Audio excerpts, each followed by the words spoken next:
Assalamualaikum warahmatullahi wabarakatuh. Perkenalkan, saya Tasa Monika Putri Prameswari dengan NIM 184241029 dari kelas C1.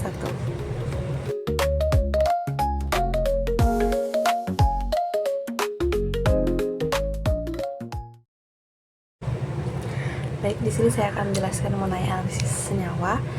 Yang pertama yaitu produk atau dua produk yang mengandung senyawa anorganik. Itu saya mengambil dua produk yaitu pasta gigi yang dimana mengandung senyawa CaCO3 dan juga insektisida yang mengandung senyawa HgCl2. Kemudian untuk analisisnya pada CaCO3, pada analisis ion Ca-nya itu dilakukan uji nyala api, dia akan berwarna merah kekuningan. Dan jika larutan zatnya itu ditambah dengan asam asetat dan mediten padat akan membentuk endapan berwarna jingga. Nah, di sini karena kita menggunakan pasta gigi, jadi pasta giginya itu yang dilarutkan di dalam air seperti itu. Lalu untuk pada analisis ion CO3-nya itu larutan zatnya tadi yaitu pasta gigi yang dilarutkan dengan air itu ditambahkan dengan asam kuat seperti H2SO4 atau HCl, dia itu akan terbentuk gelembung-gelembung seperti itu. Kemudian pada analisis HgCl2-nya, pada analisis ionnya itu bisa digunakan uji amalgam, yaitu dengan menggunakan kawat tembaga. Nah, kawat tembaganya itu diambil bagian kawatnya saja, itu bagian dalamnya, kemudian diamplas untuk membersihkan kotoran-kotorannya. Kemudian dicelupkan kepada larutan zatnya. Nah, karena di sini itu adalah insektisida, jadi itu langsung dicelupkan aja. Nah, jika produk tersebut atau larutan tersebut mengandung Hg, itu dia akan pada kawatnya itu akan berwarna silver seperti itu. Kemudian pada analisis Cl atau anion Cl, larutan zat itu tadi ditambahkan dengan AgNO3, itu akan membentuk endapan AgCl yang berwarna putih. Dan jika larutan zat itu diasamkan menggunakan asetat kemudian ditambahkan dengan PP asetat, dia akan membentuk endapan putih juga, yaitu endapan PbCl. Baik, selanjutnya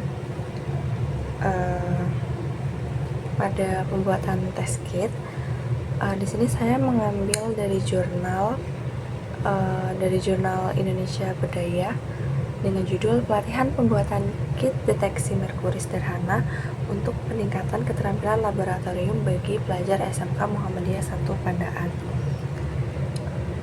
Nah, pada jurnal ini atau artikel ini, mereka itu di sini tuh analisisnya atau konsep pembuatan dari test kit ionnya itu menggunakan diphenyl karbazida, yang dimana jika direaksikan dengan ion Hg2+, dia akan menghasilkan kompleks berwarna biru keunguan atau ungu lembayung seperti itu.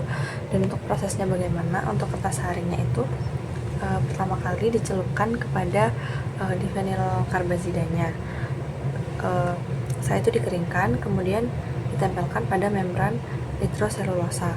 Nah, setelah itu kertas saring itu tadi itu dicelupkan ke dalam sampelnya.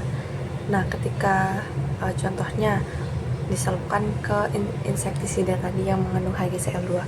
Nah, jika dalam sampel tersebut mengandung ion Hg, maka kertas saring itu tadi akan berubah warna menjadi warna ungu atau biru keunguan atau ungu lembayung seperti itu.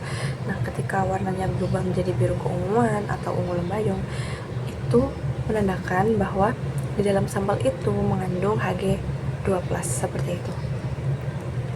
Kemudian ini untuk persamaan reaksinya, yaitu ion merkuri atau Hg2+ ditambahkan dengan diphenyl karbazida seperti ini,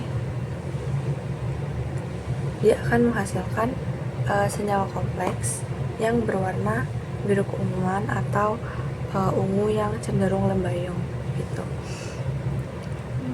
seperti ini persamaan reaksinya.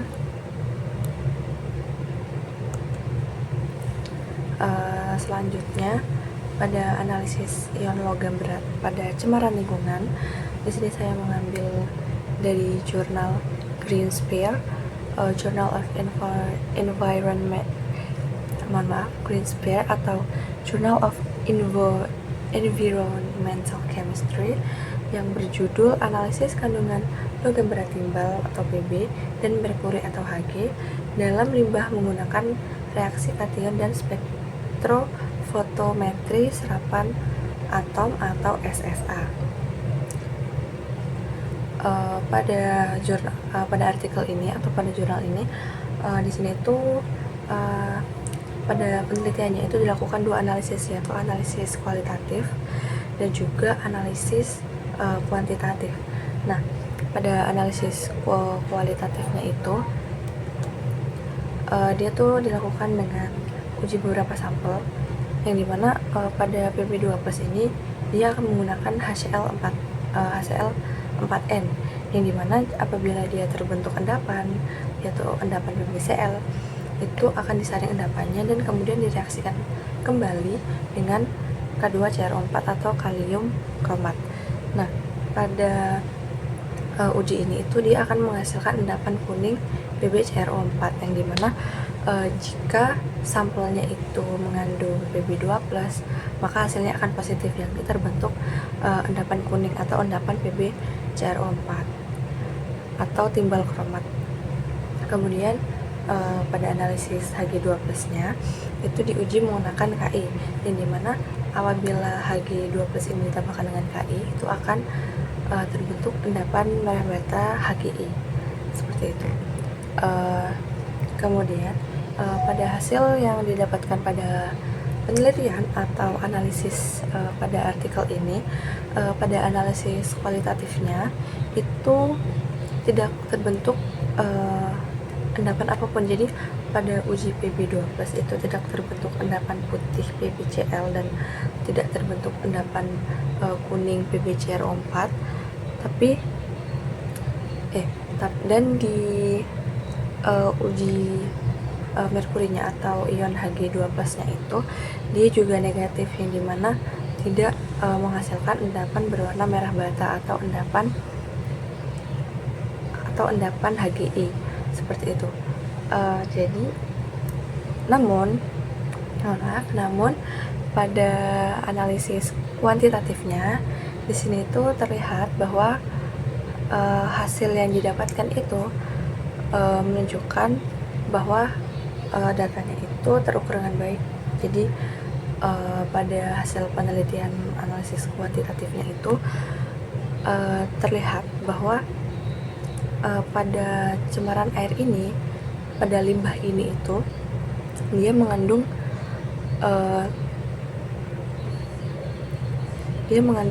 ion Pb dan juga ion Hg yang cukup tinggi, seperti itu. Namun pada analisis kualitatifnya itu tidak menunjukkan, tapi di sini pada artikel ini itu menunjukkan bahwa